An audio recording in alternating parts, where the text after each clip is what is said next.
पाप और पुण्य, एक अनसुलझा सवाल। नमस्कार, मैं हूं वैभव और आप सुन रहे हैं दो पल।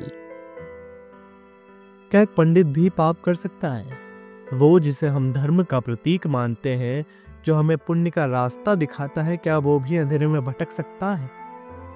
यही सवाल उठाता है रामविलास शर्मा का नाटक पाप के पुजारी, जिसमें मोती का किरदार पाप की चरम सीमा को छूता है। इस नाटक में धर्म, अधर्म, प्रेम और पाप के जटिल ताने बाने को उकेरा गया है, जहां समाज के सबसे प्रतिष्ठित माने जाने वाले लोग भी अपनी इच्छाओं और वासनाओं के गुलाम बन जाते हैं। इस कहानी में पंडित गोपाल, जो समाज में एक आदर्श व्यक्ति माने जाते हैं, पंडित है, मोती के साथ खड़े नजर आते हैं।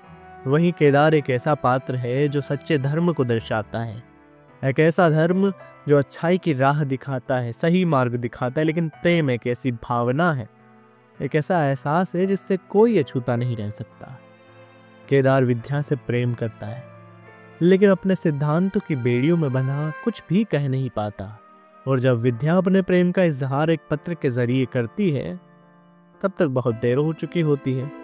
उसका विवाह मोती से तय हो जाता है।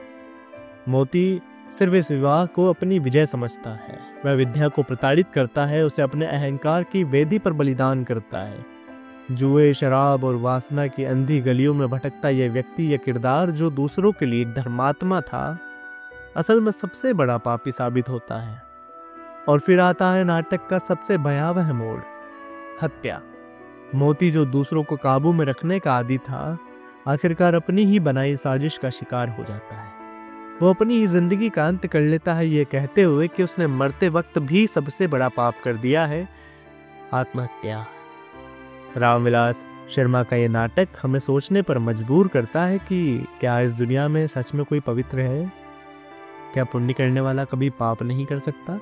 और क्या पापी कभी पुण्य की राह पर नहीं आ सकता?